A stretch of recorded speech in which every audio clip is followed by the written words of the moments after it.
Lola est une petite fille de 8 ans, passionnée par les chevaux. Son bras droit s'arrête au poignet. Une malformation rare, elle concerne une naissance sur 6000.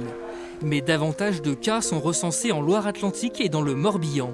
Autour de Guidel, 6 enfants sont nés sans un avant-bras en quelques années. Alors, dans l'affaire des bébés sans bras, que sait-on un an après son déclenchement? Lola est fière de nous montrer sa première médaille d'équitation.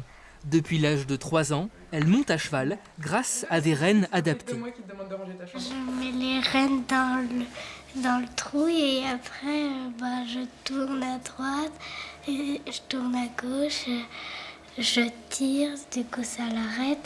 La mère de Lola a appris la nouvelle cet été. Les experts mandatés par le ministère de la Santé concluent que la malformation de sa fille est le fait du hasard. Seul un excès de cas à Guidel est retenu. Elle vit pourtant à moins de 20 km. J'ai l'impression que ça s'arrête au panneau Guidel. Une fois dépassé le panneau Guidel, les autres on s'en occupe plus. Alors je comprends pas, on est quoi? On est à 20 km de Guidel, faut peut-être pas exagérer. Dans le même espace-temps, ma fille est née 5 jours après un des enfants de Guidel. On peut pas mettre ça sur le coup du hasard. Avec mon mari, on a décidé qu'on n'en resterait pas là. On irait plus loin, on va passer au pénal. Donc on a déjà vu avec des avocats. Donc voilà, on n'en restera pas là. Il y a un an, lors de l'installation du comité d'experts, les autorités promettaient la plus grande transparence. Il y aura des réunions d'information dédiées aux familles. On leur doit ça, on leur doit ce retour spécifique, ce retour en confidentialité pour leur dire on a étudié les cas de vos enfants, les questionnaires ont été fournis. Dans leur rapport, les experts n'ont identifié aucune cause à ces malformations groupées.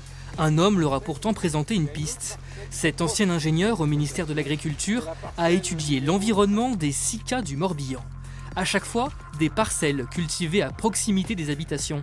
Il note la possibilité d'une exposition des mamans, lors de leur grossesse, à certains pesticides susceptibles de nuire au fœtus.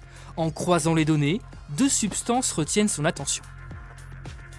2 molécules me semblent, préoccupantes de par leur toxicité. Donc, un insecticide de la famille des néonicotinoïdes et un ou des fongicides de la famille des triazoles. Une hypothèse qui n'a pour l'instant fait l'objet d'aucune vérification de terrain. À Guidel, Samuel, l'un des parents concernés, se bat pour que des investigations plus poussées soient menées. Il échange avec les autorités au sein d'une instance, mais les informations lui parviennent au compte-gouttes. Au quotidien, le nombre de mails que je peux envoyer aux agences et le nombre de non-réponses que j'ai régulièrement est assez impressionnant parce que je pense qu'il y a un vrai déficit de transparence et de communication. Il faut sans cesse se bagarrer et je pense que la ministre elle devrait avoir conscience effectivement que l'enquête qu'elle a demandée, pour l'instant, elle n'est pas suffisamment menée, je pense, avec suffisamment de rigueur et de sérieux. Il y a un an, la ministre de la Santé promettait que toute la lumière serait faite sur ces cas groupés. Dans le Morbihan, le flou demeure pour les familles. En Loire-Atlantique, les dossiers sont toujours en cours d'analyse par les experts.